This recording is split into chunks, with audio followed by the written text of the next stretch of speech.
네, 안녕하세요, 여러분. 홍쌤입니다. 이번 시간에는 교과서 2단원 Language Focus, 그러니까 문법을 한번 집중적으로 배워보도록 하겠습니다. 자, 오늘 배울 내용은 앞에 써져 있다시피 계속적 관계 대명사와 분사 이 두 가지를 배울 예정입니다. 자, 들어가기 전에 몇 가지 질문을 해보겠습니다. 자, 먼저 한정적 혹은 제한적 관계대명사는 무엇을 의미할까요? 모르더라도 이런 단어들에서 오는 느낌을 한번 살려서 추측해보는 시간을 가져봅시다. 그리고 계속적 관계대명사는 또 무엇을 의미할지 한번 또 추측해보고요. 그리고 우리말 동사 달리다를 형용사로 어떻게 바꿀 수 있을까요? 우리말에서 만약에 바꿀 수 있다면은 영어에서도 동사를 형용사로 바꿀 수 있을까요?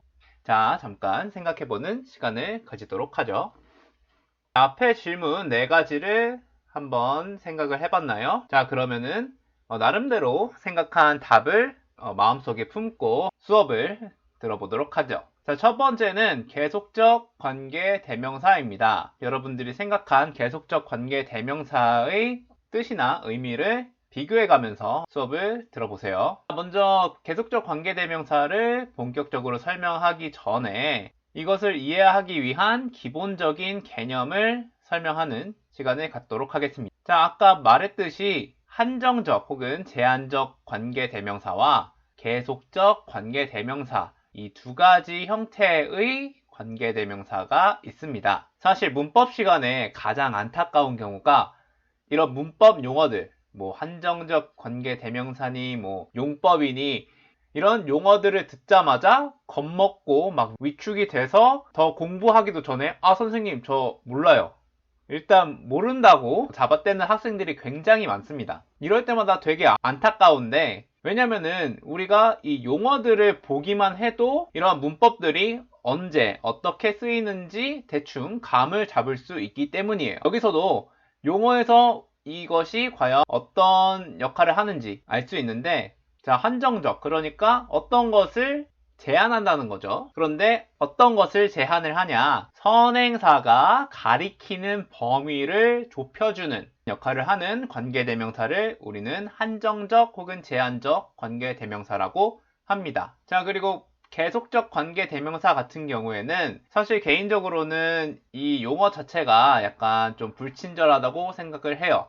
영어에서는 non-restrictive relative pronoun 이라고 하는데 한정적 관계대명사의 영어 이름 restrictive relative pronoun에 부정의 의미를 가진 그러니까 아니라는 의미를 가진 none이라는 것을 붙여준 거에 불과해요. 그러니까 한정적이지 않은 관계대명사라는 건데 우리나라에 나와 있는 여러 가지 문법 책에서는 계속적 관계대명사라고 소개를 하고 있죠. 한정되지 않았으니까 계속 이어진다 이런 느낌으로 용어를 붙인 것 같은데 사실 한정하지 않는 관계대명사 혹은 비한정적 관계대명사라고 용어를 붙이는 게 좋았지 않았나 개인적으로 생각을 해봅니다. 어쨌든 얘는 방금 말했듯이 한정하지 않는 관계대명사예요. 선행사가 가리키는 범위를 좁히지 않고 그러니까 제한하지 않고 추가적인 정보만 주는 관계대명사를 우리는 계속적 관계대명사라고 합니다.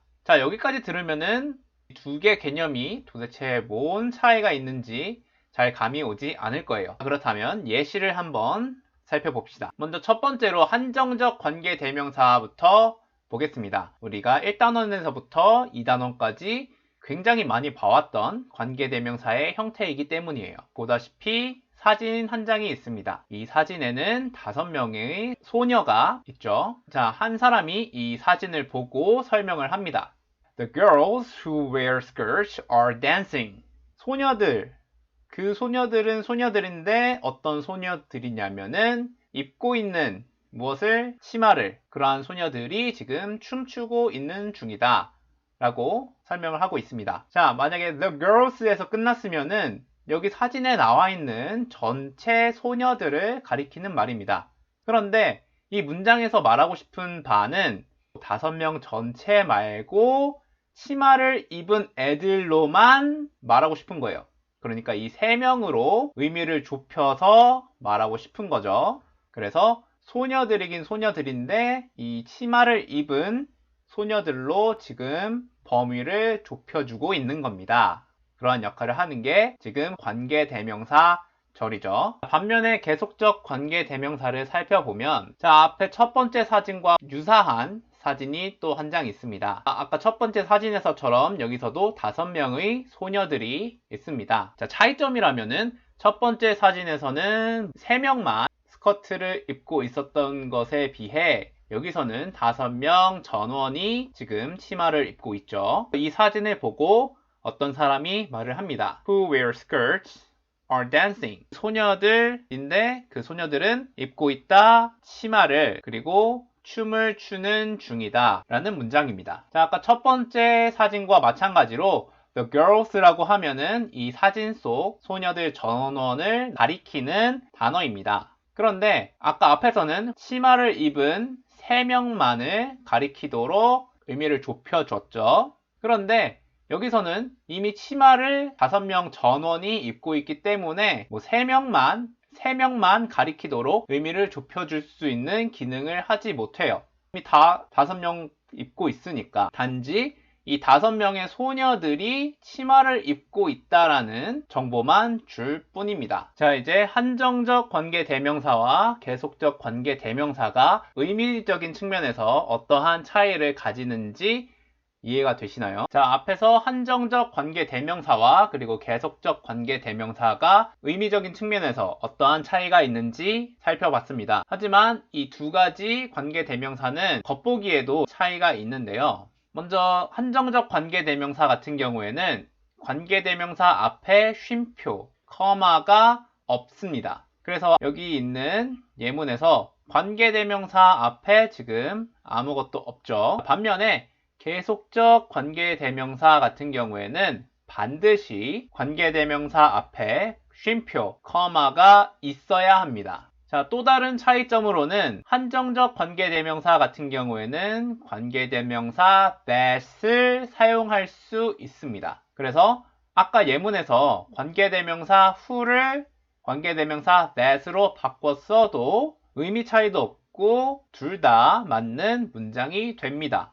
반면에 계속적 관계대명사 같은 경우에는 관계대명사 that을 사용하지 못합니다. 그래서 아까 앞에서 나왔던 예문을 관계대명사 who 대신 관계대명사 that을 넣으면은 컴마가 있으니까 계속적 관계대명사로 쓰였다는 것을 알 수 있는데 지금 관계대명사 that이 온 순간 이 전체 문장은 틀린 문장이 되게 됩니다. 그러니까 관계대명사 that을 쓸 때는 이 컴마가 있는지 잘 확인하셔야겠죠. 추가적으로 한정적 관계대명사는 선행사가 명사 단어만 가능합니다. 그래서 지금 컴마가 없는 관계대명사절, 그러니까 that wear skirts는 선행사인 the girls를 꾸며주고 있는 상태입니다. 자, 반면에 계속적 관계대명사 같은 경우에는 한정적 관계대명사와 동일하게 명사 단어 하나만 선행사로 가질 수 있을 뿐만 아니라 2개 단어 이상으로 이루어진 구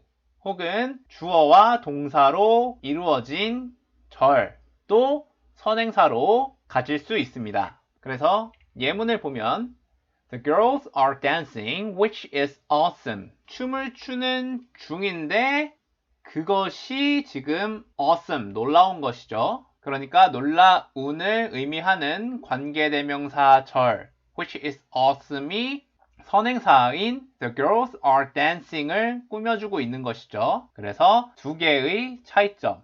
계속적 관계대명사는 앞에 나와 있는 문장 전체도 선행사로 가질 수 있다라는 점을 알아두시면 되겠습니다. 지금까지 계속적 관계대명사를 한번 살펴봤는데요. 두 번째로 분사에 대해서 설명하도록 하겠습니다. 사실 분사 같은 경우에는 교과서 1단원 본문을 설명할 때도 언급하고 넘어갔었죠. 그때 현재 분사 그리고 과거 분사가 각각 어떤 형태로 쓰이고 그리고 어떤 의미로 쓰이는지까지 상세하게 설명을 했습니다. 자, 하지만 까먹었을 학생도 있기 때문에 오늘은 복습한다는 차원에서 한번 다시 자세하게 알아보고 가죠. 자, 분사를 본격적으로 공부하기 전에 먼저 두 개의 기본 개념을 이해하고 있어야 합니다.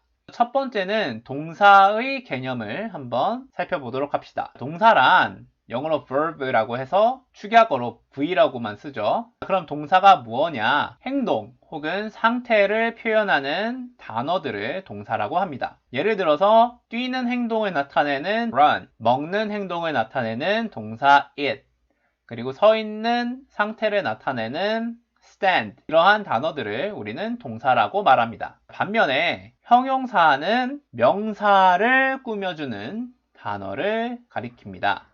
예를 들어서 아름다운 이라는 beautiful, 그리고 뚱뚱한 이라는 fat, 얇은 혹은 날씬한을 의미하는 thin, 이러한 단어들이 전부 형용사에 포함됩니다. 자, 그렇다면은 분사는 과연 왜 쓰는가? 이거부터 한번 알아보고 갑시다. 자, 아까 들어가기 전에 파트에서 우리말 달리다를 형용사로 바꿀 수 있는지 물어봤었죠? 과연 여러분들의 답은 무엇이었나요? 만약 달리다를 형용사로 바꿔 쓸 수 있다라고 생각한 학생들은 매우 훌륭한 학생들입니다. 예를 한번 보죠. 이 문장이 하나 있습니다. 나는 오늘 학교에 간다. 자, 여기서 나는 명사고 간다, 가는 행동을 나타내는 단어니까 동사입니다. 자, 여기서 나온 명사 나 그리고 동사 간다를 이용을 해서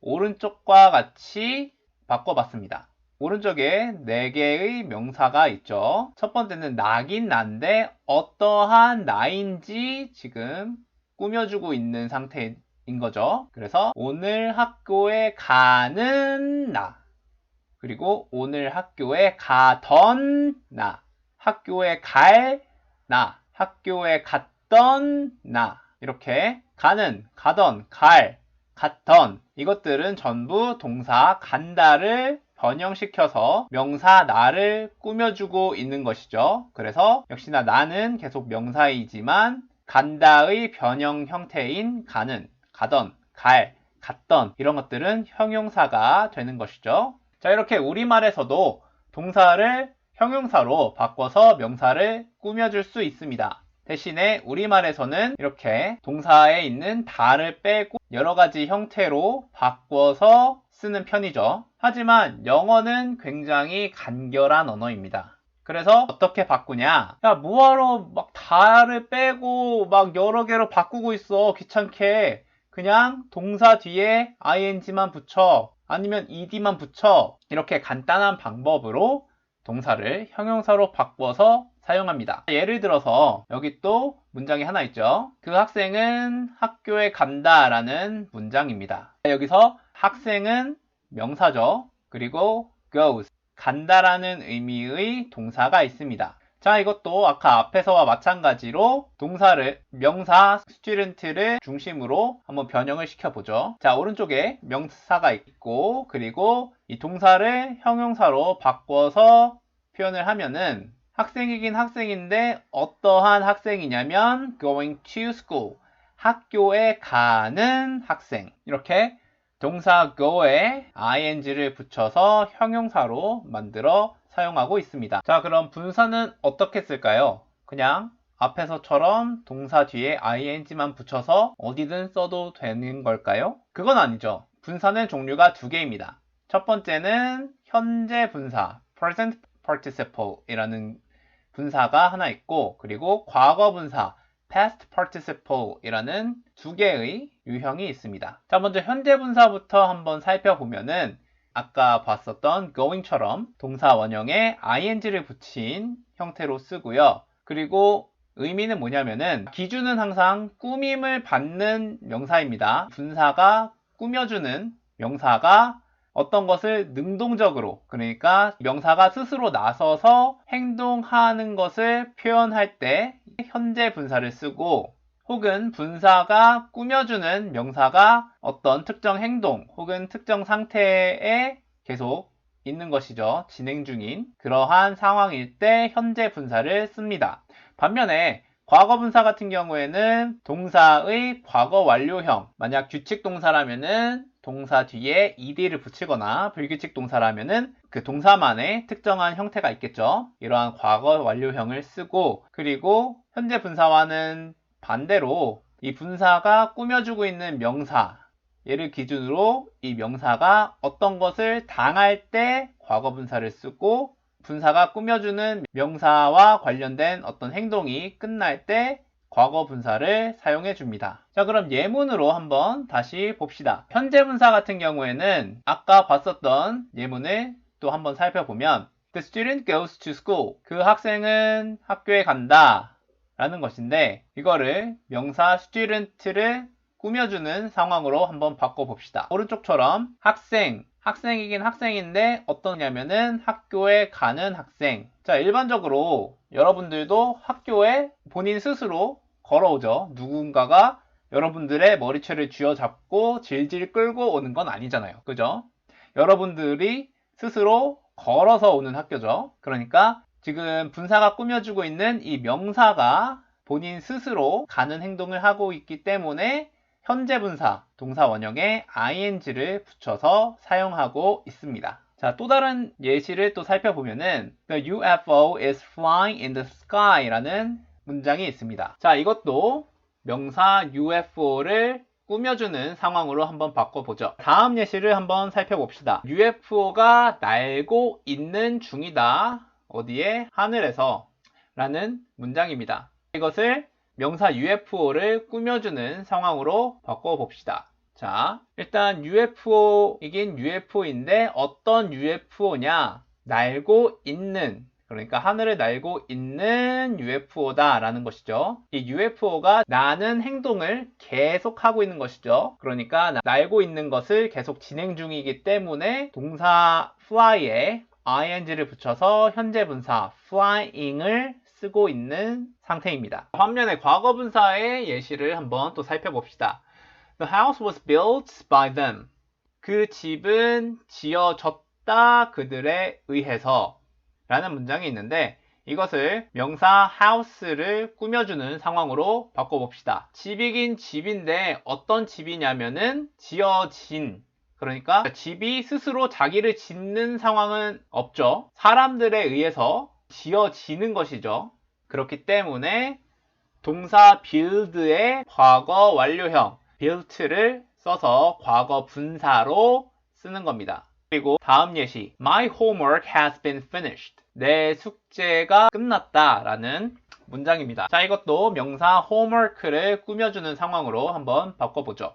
숙제이긴 숙제인데 어떤 숙제냐면은 끝난 숙제인 거죠. 그러니까 기준이 되는 명사 homework가 완료된 상황이기 때문에 동사 finish plus ed를 과거 분사로 써서 이 homework를 꾸며주고 있는 것이죠. 지금까지 계속적 관계 대명사 그리고 분사에 대해서 한번 살펴봤습니다. 정리를 하자면 계속적 관계 대명사 같은 경우에는 선행사의 범위를 좁히기보다는 선행사에 추가적인 정보를 주는 역할을 합니다. 자, 아까 나왔던 5명의 소녀 사진을 다시 한번 떠올려 보시고, 그 다음에 관계대명사 앞에 항상 쉼표, 이 커마를 붙여야 합니다. 그리고 관계대명사 that은 계속적 관계대명사로 쓰지 못합니다. 다른 말로 관계대명사 앞에 커마가 절대 와서는 안 된다는 말이죠. 마지막으로 선행사가 문장 전체까지 될 수 있습니다.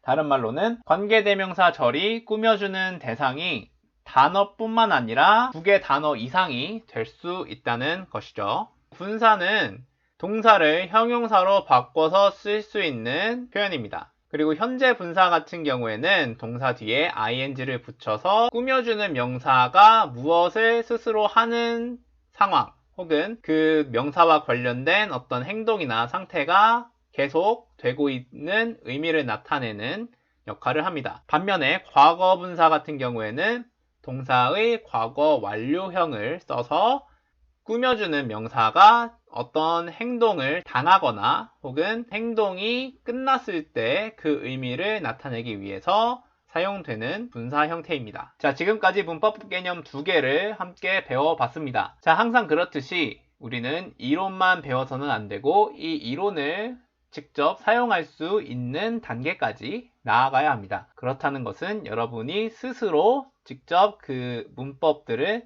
써보는 연습 시간이 필요하다는 것이죠. 그렇기 때문에 오늘의 숙제는 저번 1단원 문법 수업과 마찬가지로 교과서 44쪽부터 45쪽에 있는 포인트 A, B 문제 전체를 다 풀고 이번에는 활동지에 그것을 푼 인증샷을 함께 올리시기 바랍니다. 자, 활동지는 이 수업 바로 밑에 새로운 강의로 만들어 놓겠습니다. 특히 45쪽 포인트 B 같은 경우에는 다른 사람과 이렇게 대화를 주고받으면서 해야 되는 활동이기 때문에 자, 여러분들이 모두 가입되어 있는 반 밴드의 밴드톡을 이용하든 혹은 카톡, 페이스북 메시지 이런 것들을 활용을 해서 친구들과 영어로 대화를 나눠보고 그 결과를 교과서에 쓰시기 바랍니다. 오늘도 수고 많았습니다.